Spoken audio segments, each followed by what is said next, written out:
Para hacer ese cálculo, voy a irme a la teoría para hacer una pequeña explicación y comenzar lo que es el proceso de la clase. Dice así.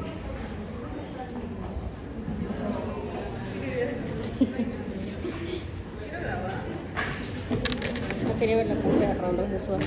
Ustedes se fijaron, calculamos los beta, calculamos el ANOVA y ¿qué nos hace falta calcular acá? Ya tenemos todo. Y este problema, si ustedes se fijaron, ya calculamos la regresión, ya calculamos la prueba de hipótesis. ¿Qué más calculamos? El ANOVA, el R cuadrado ajustado y el R. Ya está completo el problema, ¿correcto? Aquí tenemos el proceso que hicimos en Excel, detallado. Todo el cálculo de la ANOVA. Y si nosotros analizamos esta tabla, la prueba F, ¿qué me quiere decir la prueba F?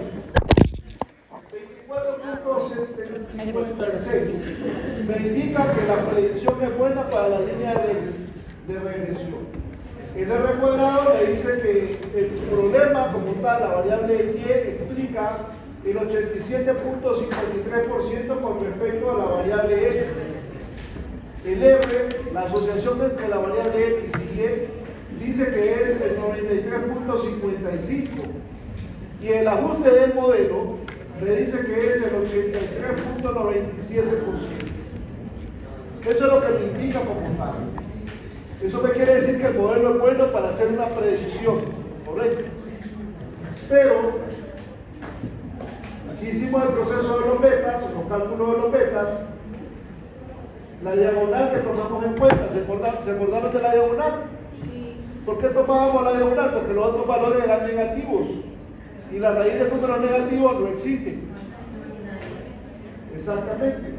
Seguidamente, hicimos el proceso en el SPSS, pusimos la variable y usamos el método escalonado. Y me presenta dos modelos. El primer modelo es con la variable,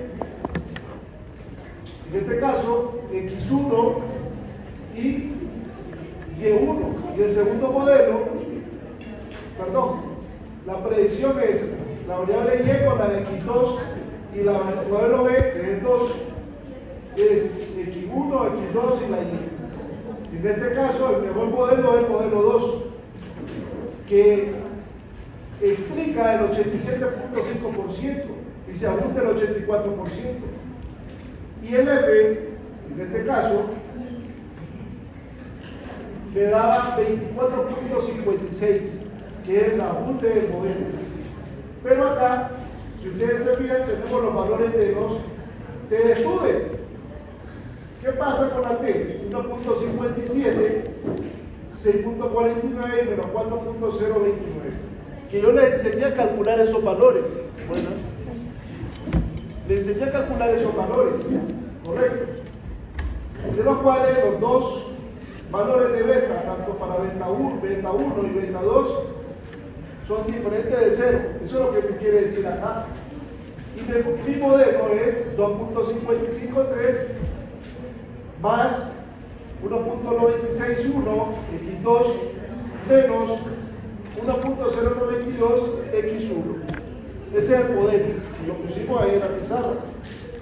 Y ahí encontramos el valor de R ajustado. Pero si él me da el valor de R ajustado, puede encontrar qué valor de R con la demostración que tenemos ahí. ¿Correcto? Partiendo de ahí, hablamos de las condiciones. Determinación de la mejor ecuación de regresión múltiple. Al tratar de encontrar la mejor ecuación de regresión múltiple, no necesariamente debemos incluir todas las variables de predicción. ¿Qué quiere decir eso? Cuando nosotros usamos cualquiera de los métodos escalonados o métodos eliminatorios, me elimina aquellas variables que no aportan información al modelo. ¿Correcto? Podemos hacer la comida para que ustedes se den cuenta. Le saco y voy a irme al SPSS para hacer la comida. ¿Qué me dice el SPSS? como acá yo tengo las tres variables, ya lo hicimos con el método escalonado. Vamos a hacer con el método eliminatorio. Analizar, regresión lineal múltiple, y aquí voy a poner método eliminatorio. Y le doy a aceptar. Y aquí él me hace una ecuación y me elimina, si ustedes se fijan, me pone el primer modelo, constante, precio 1 y precio 2, y un segundo modelo que es solo con la constante. ¿Y qué sucedió?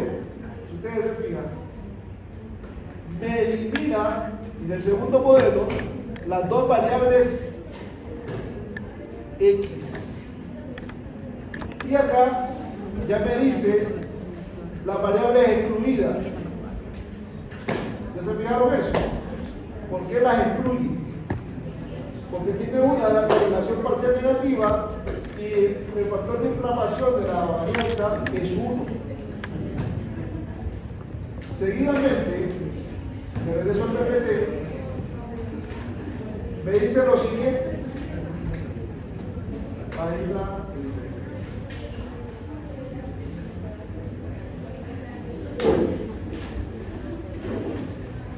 directrices para determinar la mejor ecuación de regresión. Use consideraciones prácticas y de sentido común. Aquí es parte de nuestra astucia. Saber seleccionar aquella ecuación que sea la mejor. Para incluir e excluir variables. Por ejemplo, cuando tratamos de encontrar una buena ecuación de regresión múltiple para predecir la estatura de una guía, debemos excluir la estatura del médico que recibió a la hija. Porque obviamente esa estatura resulta relevante. Consideraciones para el valor de P. Seleccionamos una ecuación que tenga significancia general según el determinado valor P bajo, desplegado en la pantalla del resultado de una tecnología. Y aquí tenemos el cálculo del R ajustado, y aquí viene lo principal. La prueba de Dunning-Watson. ¿Qué me dice? La prueba más conocida para detectar correlación de seriales es la estadístico de Dunning-Watson. Se conoce como el estadístico de Dunning-Watson, que se define como tenemos la ecuación de t cuadrados hasta n de un t menos un t menos 1 al cuadrado de t igual a 1 hasta n de t cuadrado. Tenemos dos hipótesis. H sub 0 no existe autocorrelación, y H sub A, aquí tiene error, aquí es A, existe autocorrelación esencial. Partiendo de ahí, voy a corregir ahí para aquí es, vamos a salir para hacer la corrección. Aquí es A, donde dice 0, A, es ahí A. Correcto.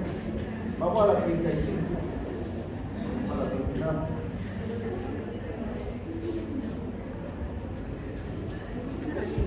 Me dice que es simplemente la razón de la suma de la diferencia de los cuadrados de los residuos sucesivos y la suma al cuadrado de la regresión. Observe que el numerador del estadístico de el número de observaciones de n-1, porque se pierde una observación al obtener las diferencias consecutivas.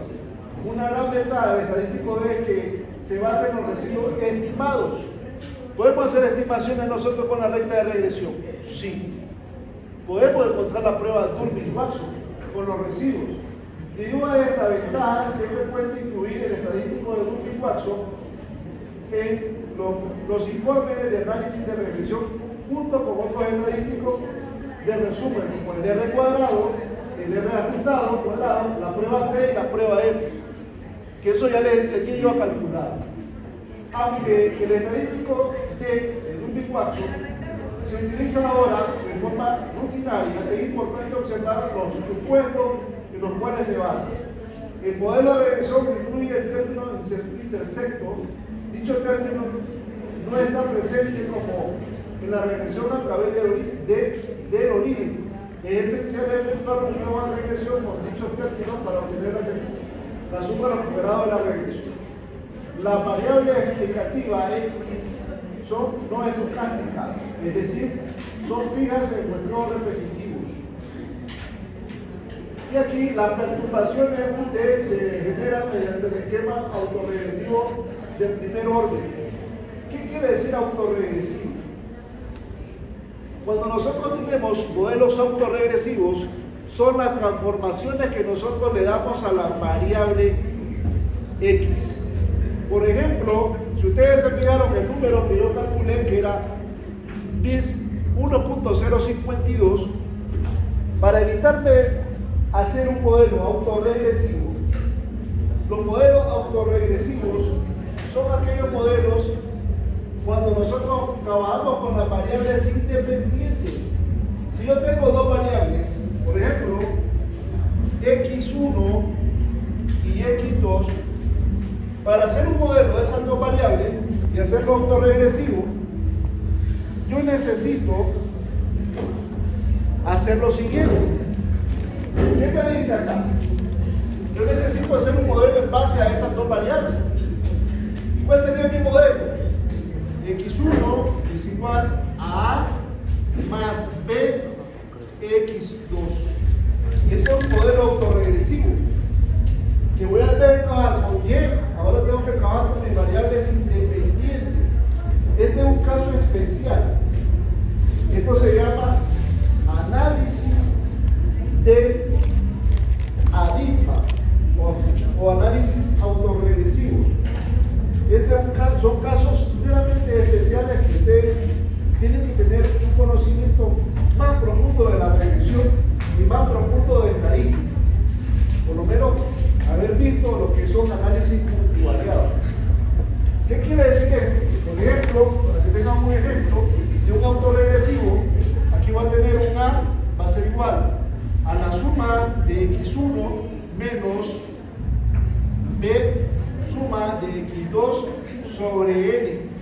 Y vamos a tener un b, que sería, en este caso, la suma, n la suma de x1 por x2 menos la suma de x1 por la suma de x2 dividido entre n la suma de x2 al cuadrado menos la suma de x2 al cuadrado. Y este es una nueva ecuación matemática que son los modelos autorregresivos. Para poder encontrar el 1.052 yo tenía que hacer un modelo autorregresivo, que era este. Y al hacer el modelo me da el valor de 1.52. Pero por mi experiencia, solo tomando un valor de la matriz de correlaciones, yo puedo detectar la relación que hay entre la variable X y Y. ¿Cuál era esa relación? El valor de 0.2230. ¿Se acuerdan de ese valor? Que por acá lo teníamos. Partiendo de ese valor yo puedo detectar los modelos autorregresivos. Pero eso más adelante, cuando entremos a serie. Entonces, partiendo de ahí, se generan los modelos de regresión y ahí tenemos lo siguiente. Aquí vamos a tener una tabla que vamos a trabajar. Rechazamos H0 con evidencia de autocorrelación positiva, zona de indecisión, no rechazamos H0 o ambas, no se incluyen y rechazamos evidencia de autocorrelación negativa. Y tenemos dos hipótesis. Una hipótesis que no hay autocorrelación positiva y la otra es que hay autocorrelación negativa.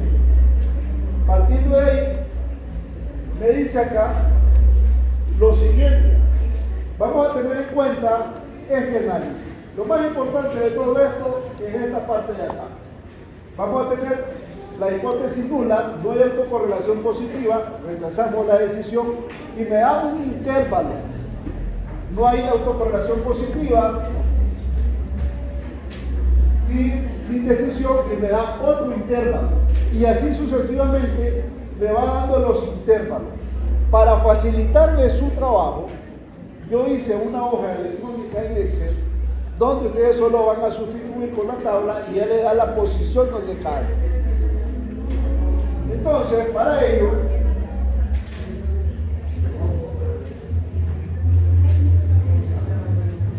voy a salir para hacerlo. Y aquí tenemos la tabla. Me voy a regresar a la tabla que acá. ¿Quién es K? Si ustedes recuerdan. K son las dos variables independientes. Y aquí, en esta tabla de Durbin-Watson, me dan los valores de las variables independientes. Hasta aquí llega hasta 10. Me da el valor de L y de U. Y también me da el L. ¿Hasta dónde llega el L? Hasta 200. Y con eso yo puedo sustituir esos valores y formo mi modelo mi prueba de Durbin-Watson. Les enseño cómo hacerlo. Entonces, me regreso al Excel que había diseñado, que lo hice ayer.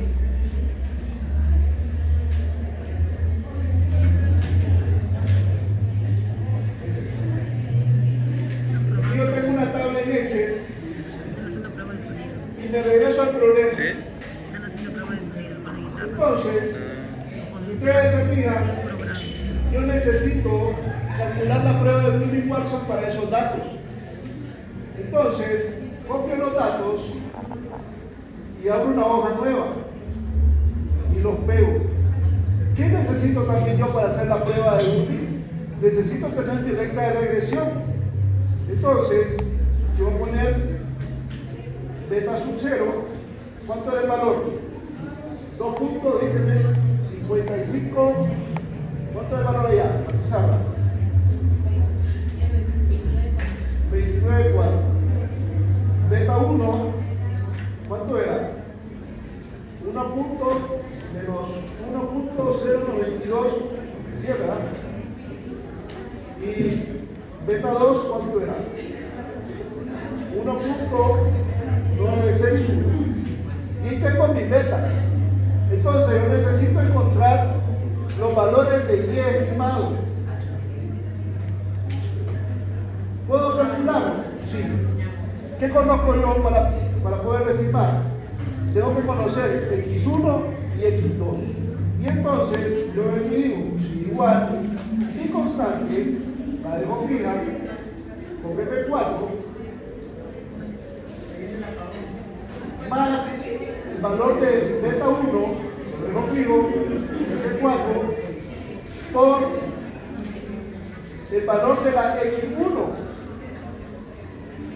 más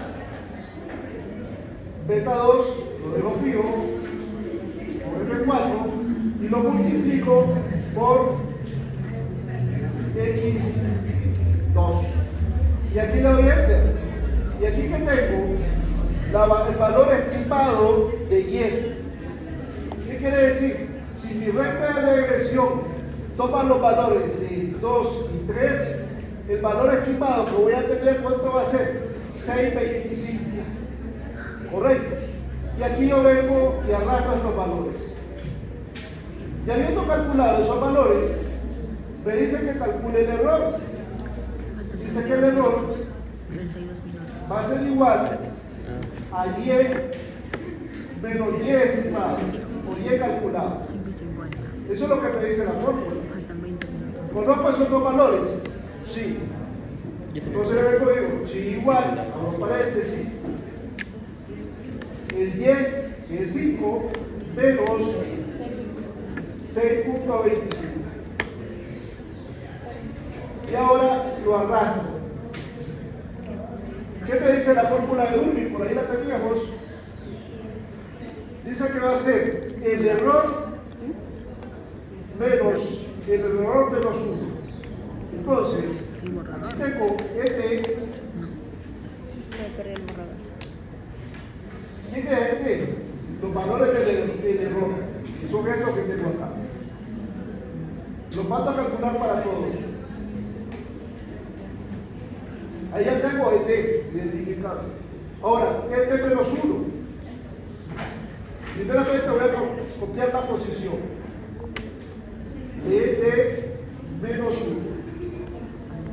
Ahora, si yo vengo y no veo la posición de este menos 1, cuando vale 1, ¿cuánto vale? 0, correcto. ¿Y el error cuando vale 0? Existe. Hago la pregunta. ¿Existe? Pero las posiciones acá.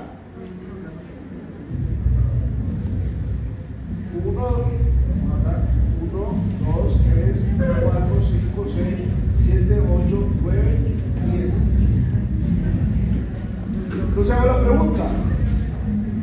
1 menos 1, 0. ¿Y el error en 0 existe? No, es 0. Ahora voy con el otro. Cuando vale 2, ¿cuánto es? 2 menos 1, 1. El error en 1 existe.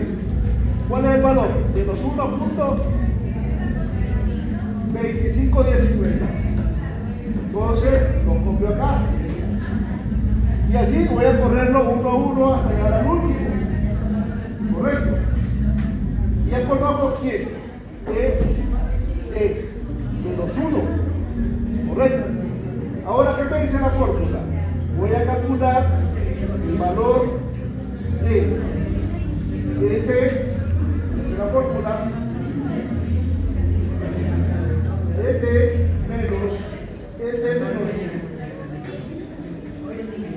¿Conozco esos dos valores? Sí. Sí, igual, abro paréntesis, de valor menos que tengo acá.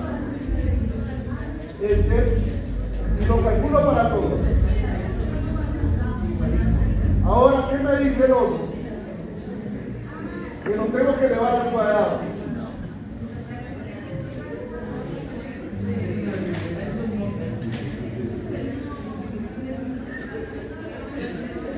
A ver cómo escribiría mi nombre si fuera zurda. Entonces, potencia de valor 1,2 lo mando a calcular para todo. Pero ¿qué me dice la fórmula? De regreso acá a la fórmula y la analizamos. ¿En qué tiempo comienza la fórmula de la parte de arriba? ¿En qué tiempo comienza? Cuando vale 2. Entonces, yo necesito sumar a partir del 2, del segundo. Entonces, yo hago una sumatoria. Voy a sumar esto, pero voy a sumarlo a partir de dónde? Del 2, la posición 2. Eso es lo que me dice de la posición 2. Y necesito calcular ahora la parte de abajo. ¿Qué me dice la parte de abajo? ¿Cómo? Al cuadrado.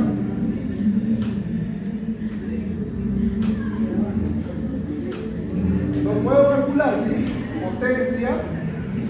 ¿Conozco el T? Sí. ¿Quién es el T? Este valor que tengo acá. 1,2. Y ahora lo calculo para todos. Y ahora me dice que lo sume.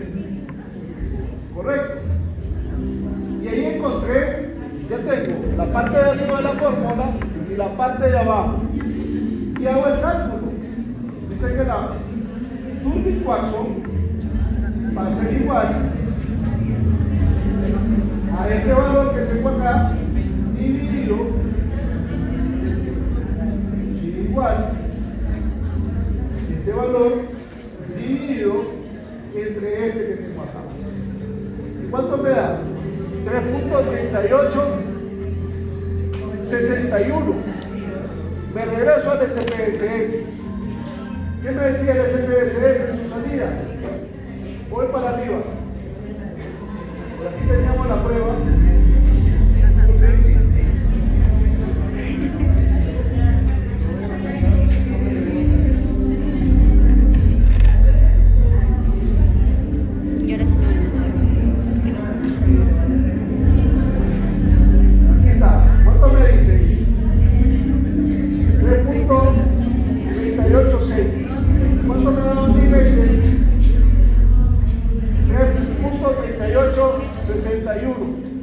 ¿Da lo mismo o no da lo mismo? Ya he encontrado la prueba de Durbin. Como yo hice una hoja en la incógnita, que era esta, la voy a copiar y la voy a pasar, tengo el archivo que estoy trabajando. La voy a copiar, hago una copia y me voy al archivo donde estoy trabajando. Aceptar. Y aquí tengo ya la hoja. Pero yo necesito encontrar los valores de la tabla. Para poder encontrar los valores de la tabla, me regreso a la hoja 6. ¿Qué es lo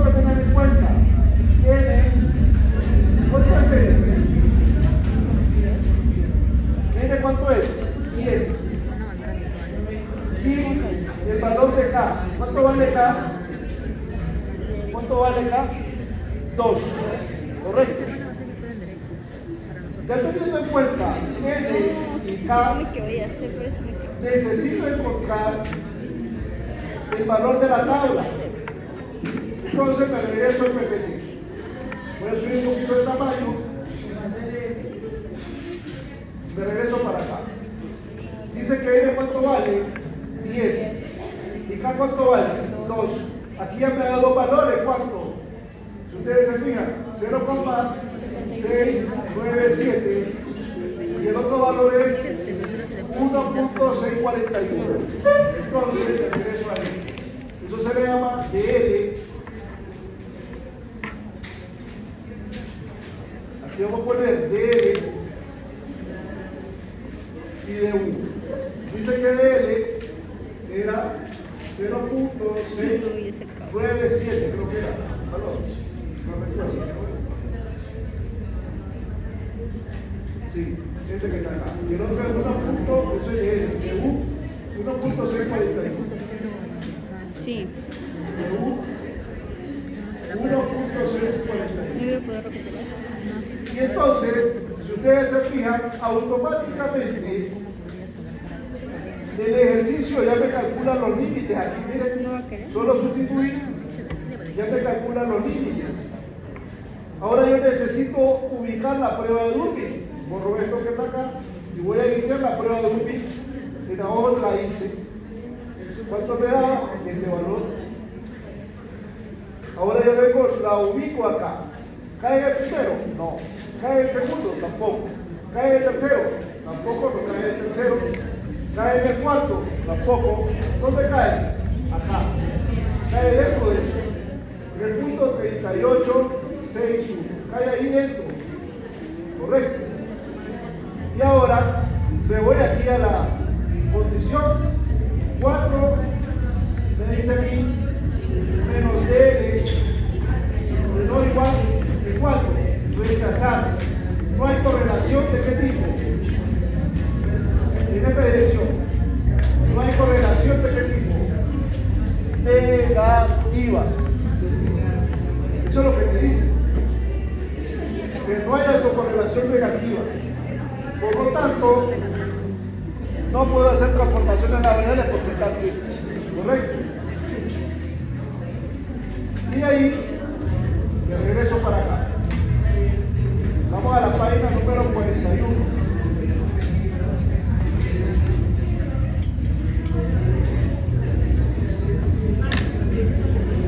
Aquí está el proceso de la prueba. Y también está el proceso de la FIT. Que ese yo lo hice, allá lo hice en la pizarra. Y acá no hay autorrelación, dice, aquí sería la conclusión que no hay autocorrelación negativa.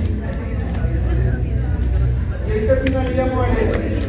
Pero acá ya viene el proceso de la FIT. ¿Qué me dice la FIT? Factor de inflamación de la varianza es una medida fundamental para detectar multicolonialidad y el modelo de regresión múltiple. Aquí está el modelo autoregresivo que le estaba diciendo yo. Que era la transformación que tenemos que hacer en función de quién, de X. Y de ahí ya vienen dos criterios. ¿Qué me dice acá? No hay autocorrelación cuando vale 1, de 1 a 5, multicolonialidad moderada. Pero me dice la IA, este es un libro. La IA me dice que de 1 a 2, muy baja, sin problema. ¿Cuánto me daba el valor de la FIT? ¿Ustedes recuerdan? De la FIT, ¿cuánto daba? 1.052. Y eso quiere decir que no hay, Pero sí debe ser por la no hay correlación. Sí, Lo mismo que me dijo Durbin Watson, no hay correlación. Y de esa manera termina lo que es el proceso de la clase. Los conceptos antes mencionados nos permiten establecer, voy a pasar la asistencia, no he terminado. Los conceptos antes mencionados nos permiten resolver ejercicios sobre la regresión lineal múltiple. ¿Correcto? Si ustedes se fijan, la regresión lineal múltiple no es difícil, solo es aplicación en el SPSS, está Graphic, y matrices, productos de matrices, inversa de matrices, y resolver todo lo que hicimos. Paso asistencia.